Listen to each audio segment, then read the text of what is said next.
La popularité des réseaux sociaux a joué un rôle majeur dans la création de ce nouveau métier, celui de créateur de contenu. Malgré les préjugés dont est victime cette nouvelle profession, la visibilité gagnée par ces influenceurs web sert aussi à porter certains messages, comme l'acceptation de soi et l'importance du bien-être personnel. C'est ce que nous raconte Andy, créateur de contenu spécialisé dans le fitness et la diététique. Toute, mon adolescence, enfance-adolescence, j'étais, un gros geek. Donc j'étais, tout le temps dans ma chambre, j'étais assez solitaire, donc je jouais beaucoup aux jeux vidéo, je faisais aucune activité sportive.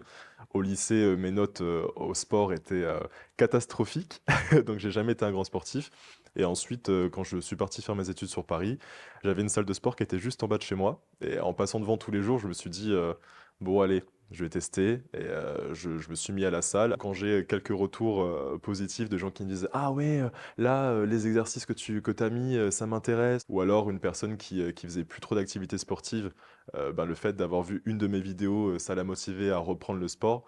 Ça, pour moi, ça peut potentiellement être une source de bonheur, ouais. Si le jeune homme de 28 ans s'entraîne 2 heures par jour, 6 fois par semaine, il consacre également 4 heures de son temps à réaliser chaque vidéo qu'il poste sur les réseaux sociaux, tout comme Laura, cette Nouméenne qui prône l'acceptation de soi au travers de contenus humoristiques. Et j'aborde ma transition. J'ai fait plusieurs vidéos, un petit peu éducatives sur le sujet.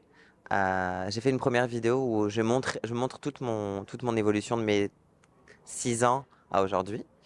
J'ai fait aussi des vidéos sur l'hormonothérapie, les chirurgies, enfin voilà, j'essaye pas éduquer, mais de renseigner, informer, parce qu'il y a pas beaucoup de visibilité, enfin on n'a pas beaucoup j'allais dire le mot exemple, c'est pas ça, c'est pas le bon mot.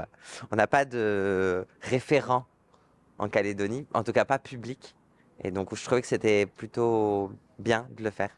Et je reçois beaucoup de messages, beaucoup, beaucoup, beaucoup, beaucoup de messages toutes les semaines de jeunes qui se posent des questions sur leur identité ou même sur d'autres sujets. Et je sais que ce que je fais, ça leur fait du bien, ça les guide, entre guillemets. Je pensais pas que ça allait avoir un impact aussi fort. Si au pays ce métier n'est qu'au début de sa professionnalisation, l'engouement autour de nos influenceurs locaux est déjà bien présent, comme en témoignent les milliers d'abonnés de Laura et Andy.